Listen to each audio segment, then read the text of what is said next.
Hello guys, welcome back to শিক্ষালিটিক্স। আমি অমিত। আজকে আমরা শিখব আমরা কিভাবে ম্যাক্রো ইউজ করি, ম্যাক্রো কিভাবে ইউজ করা হয়, আর ম্যাক্রোতে কি কি পসিবল নয় আমরা আজকে দেখব। তো ফার্স্ট আমরা জেনে নিই যে ম্যাক্রোটা কি। Macro is like a tape recorder. তোমরা সবাই নিশ্চয়ই টেপ রেকর্ডার জিনিসটা জানো। লাইক তোমার যদি কোনো গান পছন্দ হয় তাহলে আমরা সেটাকে একটা টেপ রেকর্ডারের মাধ্যমে রেকর্ড করি, আর যখন আমাদের ইচ্ছা হয় আমরা জাস্ট সিম্পলি একটা বাটন ক্লিক করি আর সেই পুরো রেকর্ডিংটা আমরা পরে শুনতে পারি। তো সেই সিস্টেমটাই আমরা যদি স্প্রেডশিটে ইউজ করতে চাই, সেই ফাংশনটাকে আমরা এখানে ম্যাক্রো বলি। লাইক কোনো স্প্রেডশিট যদি তোমাকে ফরম্যাট করতে হয়, তুমি ডেইলি বেসিসে কোনো স্প্রেডশিট ফরম্যাট করো, সেটাকে আমি যদি রেকর্ড করি আমি যদি পরে জাস্ট একটা বাটনের মাধ্যমে ক্লিক করে সেটাকে রান করি, আবার সেই ফরম্যাটিংটা আমি এখানে আনতে পারবো। এটাকেই বলা হচ্ছে ম্যাক্রো। এভাবেই আমরা ম্যাক্রোটাকে ইউজ করি। এবারে ম্যাক্রো ইউজ করার সময় কিছু কিছু জিনিস খেয়াল রাখতে হবে যে ম্যাক্রোতে ফাংশন রান করে, ইয়েস, বাট ম্যাক্রোতে কিন্তু লুপ রান করে না। লুপ মিনস লাইক তুমি যদি ইফ ফাংশন দাও বা কাউন্ট ইফ, যেগুলো লাইক কোনো কন্ডিশনের উপরে ভিত্তি করে হয়, সেগুলো কিন্তু ম্যাক্রো মানে রেকর্ড করতে পারে না। কিন্তু ফাংশন লাইক সাম, ওকে, দেন সাব টোটাল, অ্যাভারেজ, সেগুলোকে ম্যাক্রো রেকর্ড করতে পারে। আর ম্যাক্রো রেকর্ড করার সময় খুব মন দিয়ে করতে হয়, কারণ ম্যাক্রোতে যদি ভুল হয়ে যায়, লাইক আমি এখানে যাই পারফর্ম করব বা ম্যাক্রো রেকর্ড করার সময় যদি কোনো কিছু ভুল হয় কোনো স্টেপে, তাহলে সেই ভুলটাও কিন্তু ম্যাক্রোতে রেকর্ড হয়। আর সেই ভুলটাকে ঠিক করার মাত্র দুটো উপায় আছে। তোমাকে এডিট স্ক্রিপ্ট করতে হবে। লাইক এই ম্যাক্রোটা রেকর্ড হয় স্ক্রিপ্টে, তো তোমাকে স্ক্রিপ্টটাকে এডিট করতে হবে যদি তুমি কোডিং জানো। আর যদি তুমি কোডিং না জানো তাহলে কিন্তু তোমাকে পুরোপুরি ম্যাক্রোটাকে ডিলিট করে আবার প্রথম থেকে করতে হবে। এটাই হচ্ছে বেসিক্যালি ম্যাক্রো। এবারে আমি তোমাকে জাস্ট এক্সাম্পল দেখাবো যে ম্যাক্রো কতটা পাওয়ারফুল হয়। লাইক তোমার যদি কোনো ফরম্যাট করতে 10-15 মিনিট সময় লাগে ডেইলি অন অ্যান অ্যাভারেজ, তুমি যদি কোনো এমআইএস এক্সিকিউটিভ হও, বা তুমি যদি কোনো ডেটা এন্ট্রি ফার্মে কাজ করো যেখানে তোমাকে ডেইলি তোমার কাছে ডেইলি কোনো রিপোর্ট আসে অ্যাজ এ র ফর্ম, আর সেটাকে তোমাকে সাজিয়ে ফরম্যাট করে কোনো কোনো সাম ফর্মুলা বা কোনো ফর্মুলা ইউজ করে সেটাকে একটা প্রেজেন্টেবল ফর্মে তোমার যারা কালিগ আছে তাদের সাথে বা তোমার সুপারভাইজারের কাছে তোমাকে প্রেজেন্ট করতে হয়, তো তখন ম্যাক্রোটা আমরা ইউজ করতে পারি। ওকে, তো চলো আমরা একটা এক্সাম্পল দেখি। জাস্ট আমি দেখাবো যে ম্যাক্রো কতটা পাওয়ারফুল হয়, এইটা দিয়ে আমরা কি কি করতে পারি। এটা আমার কাছে সাপোজ একটা ডেটা আছে, এটা খুবই জাম্বল টাপ আছে, অ্যালাইনমেন্ট ঠিক নেই। ওকে, তো এটাকে দেখো আমি একটা ম্যাক্রো রেকর্ড করে রেখেছি দেখানোর জন্য, পরে আমরা সেটাকে এলাবোরেট করবো। ওকে, দেখো আমরা এখানে ম্যাক্রোতে গেলাম, দেখো আমি ফরম্যাট ওয়ান বলে একটা ম্যাক্রো এখানে রেকর্ড করে রেখেছি। আমি যে এটা ক্লিক করবো, দেখো ফার্স্ট অফ অল এটা তোমাকে একটা অথরাইজেশন রেকর্ড চাইবে। লাইক এই স্ক্রিপ্টটা এই ডকুমেন্টটাকে অ্যাটাচ করার জন্য এটা জাস্ট একবারই করতে হয়, তারপর আর হয় না। চলো আমরা এটাকে অ্যাড করে নিই। কিছু না, সিম্পলি এখানে একটা আসবে, তোমাকে ক্লিক করতে হবে, দেন তোমাকে ম্যাক্রোটাকে এর সাথে রান করার জন্য জাস্ট অ্যালাউ করতে হবে। ওকে, হলো। এবারে দেখো যদি এখানে ম্যাক্রোতে যাই, ফরম্যাটে গিয়ে আমি জাস্ট ক্লিক করলাম, দেখো স্ক্রিপ্ট রান হচ্ছে।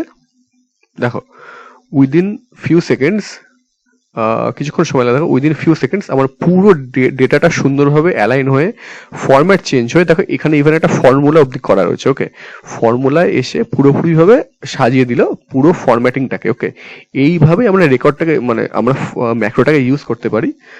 লাইক এইটা করতে তোমার 10-15 মিনিট টাইম লাগতে পারে। এটা জাস্ট ছোট একটা ডেটা আছে, এটা অনেক বড় ডেটা হতে পারে।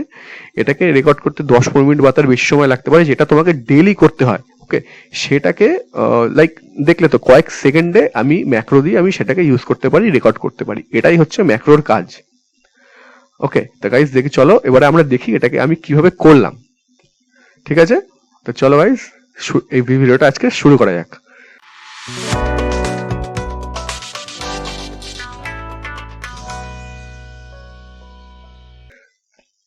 তাহলে গাইস দেখো, এইটা আমার কাছে একটা র ডেটা আছে। সাপোজ তুমি এমআইএস এক্সিকিউটিভ বা ডেটা ফার্মে জব করো, যেটা আমি বলেছিলাম।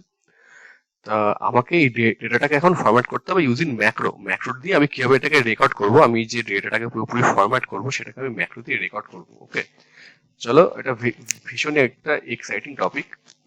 দেখো, তাহলে ফার্স্ট অফ অল আমরা যাবো এখানে, দেখো এক্সটেনশন বলে ট্যাব আছে এই রিবনে, এক্সটেনশন ট্যাবে যাবো, ম্যাক্রো, দেখো রেকর্ড ম্যাক্রো আসবে, জাস্ট সিম্পলি এখানে ক্লিক করবো। এবার দেখো ম্যাক্রো রেকর্ড করার জন্য দুটো অপশন থাকে, একটা হচ্ছে অ্যাবসলিউট, একটা হচ্ছে রিলেটিভ রেফারেন্স। ওকে, এবারে অ্যাবসলিউট রেফারেন্সটা আমি অন্য কোনো দিন বলবো। অ্যাকচুয়ালি অ্যাবসলিউট রেফারেন্সটা লাইক তুমি যে রেঞ্জ থাকবে সেই রেঞ্জের মধ্যেই কাজ করে, তার বাইরে আর অ্যাবসলিউট রেফারেন্স কাজ হয় না। তো সবসময় রিলেটিভ রেফারেন্স দিয়েই কাজটা করা উচিত, যাতে আমরা লাইক যে কোনো সেলে বা যে কোনো ট্যাবে গিয়ে আমরা এই ম্যাক্রোটাকে রান করতে পারি। ওকে, তো আমরা আপাতত এটা সিলেক্ট করলাম, করে আমি এটাকে মিনিমাইজ করলাম। দেখো রেকর্ডিং নিউ ম্যাক্রো হলো। এবার এইটা আছে আমার কাছে হচ্ছে ডেটা। তো আমরা কি কি করতে চাই এখানে সেটা আমি রেকর্ড করব। ফার্স্টে দেখো এখানে কিছু কিছু জিনিস আছে যেগুলো লাইক এই ইন্ডাস্ট্রি কোডটাই দেখো, এটা মানে পুরোটা শো হচ্ছে না। তো আমি এগুলোকে অটো অ্যালাইনমেন্ট করতে চাই। এবারে অটো অ্যালাইনমেন্ট করার জন্য আমি একটা একটা করে সরাতে চাই, বা এটা একটা শর্টকাট আছে যেটা হচ্ছে দেখো এই রো আর কলামের এই রো 1 আর কলাম এর মিডলে যে ব্ল্যাঙ্ক স্পেসটা, এখানে আমি ক্লিক করলাম, পুরো পুরো শিটটা সিলেক্ট হয়ে গেল। এবারে যে কোনো একটা কলামে গিয়ে বেশ দেখো যখন এই কার্সরের অপশনটা আসবে যেটা দিয়ে আপ ডাউন করা যায়, বাড়ানো কমানো যায়, সেটাকে সেখানে গিয়ে আমি ডাবল ক্লিক করলাম। দেখো এটা অটো অ্যালাইনমেন্ট হয়ে গেল, আর দেখো ওখানে সেভ হয়ে গেল, অটো অটো সাইজ। ওকে, সেভ হয়ে গেল এটা। এবারে আমি চাই যে আমি এই ডেটাগুলোকে মিডিলে আনতে চাই, অ্যালাইনমেন্টটা সেন্টার করতে চাই। হয়ে গেল। এবারে আমি আরো কি কি করতে পারি এখানে চলো দেখে নিই। এবার লাইক এই যে হেডারের কলামটা আছে, হেডারের কলামটাকে আমি একটু বড় করলাম, যেহেতু এটা হেডার। এই আমি যা যা করছি সবই কিন্তু রেকর্ড হচ্ছে ম্যাক্রোতে, আর এখানে সেটা তুমি লাইক দেখতে পাবে যে কি কি এখানে রেকর্ড হচ্ছে, কটা স্টেপ এখানে রেকর্ড হচ্ছে। ওকে, এবারে আমি এর অ্যালাইনমেন্টটা মিডিলে করতে চাই, এটাকে বোল্ড করতে চাই, দেন এর সাইজটা আমি একটু বাড়িয়ে দিলাম, আর এখানে একটা কালার ফিল করে দিলাম। এটা আপাতত আমার হেডারের কাজ হয়ে গেল। এবারে হেডারটাকে যেহেতু আমি কিছু সাইজটা বাড়িয়েছি, তো সুতরাং আমাকে আরেকবার অ্যালাইনমেন্ট করতে হবে। দেখো দেখো এখানে অটো অ্যালাইনমেন্ট হয়ে গেছে। ওকে, এইবারে আমরা চাইছি কি লাইক এখানে তুমি কি কি করতে পারো। দেখো আমরা তো এইটা ফরম্যাট করলাম। এবারে সাপোজ আমার এখানে একটা সিরিয়াল নাম্বার কলাম অ্যাড করবো। ওকে, সেটা আমরা করতে পারি। গেলাম, দেখো ইনসার্টে গেলাম, কলাম লেফটে চাই, লেফটে করলাম। এবার এখানে আমরা লিখবো সিরিয়াল নাম্বার। ওকে, শর্টকাটেই করলাম, সিরিয়াল নাম্বার হলো। এবারে এখানে আমি সিরিয়াল নাম্বার এন্টার করবো। সিরিয়াল নাম্বার এন্টার করার জন্য সেই 1 2 3 4 করেও করতে পারো, বাট এরও একটা শর্টকাট আছে, যেটা হচ্ছে দেখো 1 বা 2 আমি করলাম, 1 আর 2, দেন এই দুটোকে আমি সিলেক্ট করলাম, করে এখানে যেই কার্সারটাকে নিয়ে আসবে, প্লাস সাইনটা আসবে, এখানে জাস্ট ডাবল ক্লিক করবে। দেখো যতগুলো রো তোমার রো এর ডেটা আছে সেগুলো সব এখানে সেভ হয়ে যাবে। হয়ে গেল। তো এই কলামটা আমি অ্যাড করলাম এখানে। এবারে চলো কিছু কলাম আমরা ডিলিট করে দেখি। লাইক ধরে রাখো তোমার এই ইউনিট কলামটার কোনো দরকার নেই, তো এটাকে আমি ডিলিট করলাম। সবে কিন্তু রেকর্ড হচ্ছে। ওকে, এবার সাপোজ ধরো তোমার এই ইন্ডাস্ট্রি কোডের দরকার নেই, সেটাকে আমি ডিলিট করলাম। কমপ্লিট। আর এবারে চলো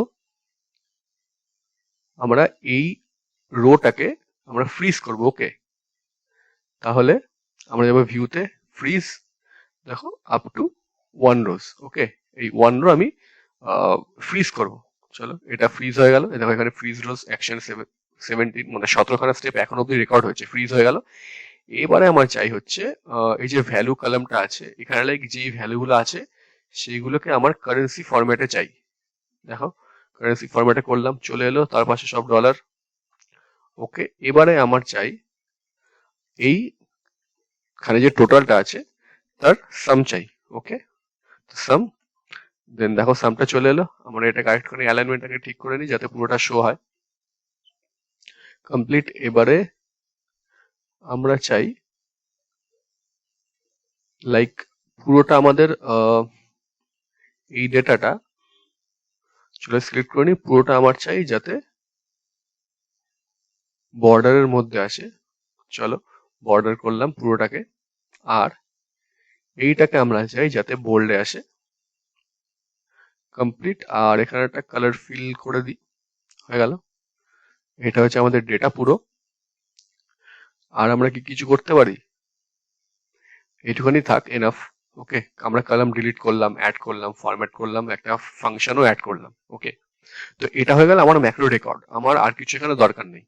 তো আমি করলাম ম্যাক্রোটাকে সেভ। এবারে সেভ করার সময় তোমাকে ম্যাক্রোকে একটা নাম অ্যাসাইন করতে হবে। তো সাপোজ আমি এটার নাম দিলাম অটোমেশন। এটাও একটা অটোমেশনের মধ্যেই পড়ে। তো আমি এটাকে অটোমেশনে সেভ করলাম। এবার দেখো এটাকে তুমি শর্টকাটও করতে পারো। এবার যদি আমরা এটাকে এক্সেল ইউজ করতাম, তাহলে এক্সেলে সিম্পলি জাস্ট মানে কন্ট্রোলের সাথে যে কোনো একটা শর্টকাট কি অ্যাসাইন করলেই হয়ে যায়। বাট স্প্রেডশিটে তোমাকে শর্টকাট কিটাকে ইউজ করার জন্য কন্ট্রোল অল্ট শিফট প্লাস আবার ওর সাথে যে শর্টকাট বাটনটা অ্যাড করেছো সেটাকে ক্লিক করতে হয়, আর সেটা নাম্বার ফর্মে হওয়া উচিত। তো এটা আমার একটু লেন্দি মনে হয়, ওর জন্য আমি এটাকে লাইক সাজেস্ট করি না যে শর্টকাট করতে। আমরা সিম্পলি জাস্ট এখানে অটোমেশন নাম দিয়ে সেভ করবো। দেখো সেভিং নিউ ম্যাক্রো হচ্ছে। তো ম্যাক্রোটাকে সেভ হয়ে গেল। এবারে তো দেখো তোমার ম্যাক্রোটা কত ভুল হয়েছে, তাহলে দেখো আমি বলেছিলাম তোমাকে কোডিং করে সেটাকে ঠিক করতে হবে যে কোনো ভুল হচ্ছে কিনা। দেখো তো তোমাকে এই লকটাকে খুলতে হবে অ্যাপ স্ক্রিপ্টে, আর এখানে তোমাকে এডিট করতে হবে। এবারে যদি তুমি না জানো যে কিভাবে এডিট করা হয় বা অ্যাপ স্ক্রিপ্ট কি জিনিস, তাহলে তুমি এডিট করতে পারবে না। তোমাকে আবার পুরোপুরি ভাবে ম্যাক্রোটাকে ডিলিট করে আবার প্রথম থেকে সবকিছু করতে হবে। ওকে, তো আপাতত এটা এটা এখন থাক, আমি পরে আবার এটা নিয়ে কোনো ভিডিও বানাবো যারা যারা অ্যাপ স্ক্রিপ্ট শিখতে চাও। ওকে, তা আপাতত এটা আমাদের ম্যাক্রো রেকর্ড হয়ে গেছে। এবারে চলো আমরা দেখে নিই এটা ঠিকঠাক করে কাজ হচ্ছে কিনা। ওকে, তা চলো আমরা লাইক তোমার কাছে আবার সেম ডেটা এসছে, সেম ডেটা। ওকে, এবারে আমরা দেখবো যে ম্যাক্রোটা এখানে ঠিকঠাকভাবে রান হচ্ছে কিনা।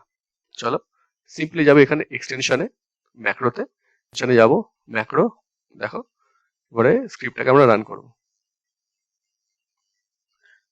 এবারে উইদিন ফিউ সেকেন্ডস পুরো ডেটাটা আমার যে জাম্বল আপ ছিল সেটা ফরম্যাট হয়ে, দেখো এখানে ইভেন যে সাম ফর্মুলাটা এটা হয়ে আমার কাছে চলে এলো।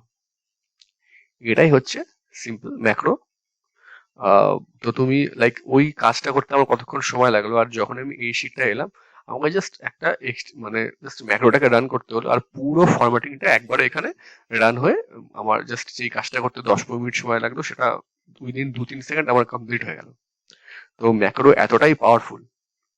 থেকে কিছু শিখতে পেরেছো ম্যাক্রো কি জিনিস। এবারে ম্যাক্রোকে আরো অনেক বেশি অ্যাডভান্স লেভেলে ইউজ করা যায়। সাপোজ আমি এক্সটেনশনে ক্লিক না করে আমরা আমরা একটা বাটন অ্যাসাইন করতে পারি। ওকে, আরো অনেকভাবে স্লাইসার দিয়ে ইউজ করা যায়। এবার তোমরা যদি সেটাকেও জানতে চাও আমি নেক্সট পার্টে সেটা নিয়ে আলোচনা করব। আপাতত আজকের জন্য এটুখানি থাক। তা তোমরা যদি কিছু শিখে থাকো তো please comment, share and subscribe করো, সাপোর্ট করো আমাকে চ্যানেলটাকে গ্রো করার জন্য। আর চলো আজকের জন্য এইটুখানি থাক। Thank you guys, have a great day.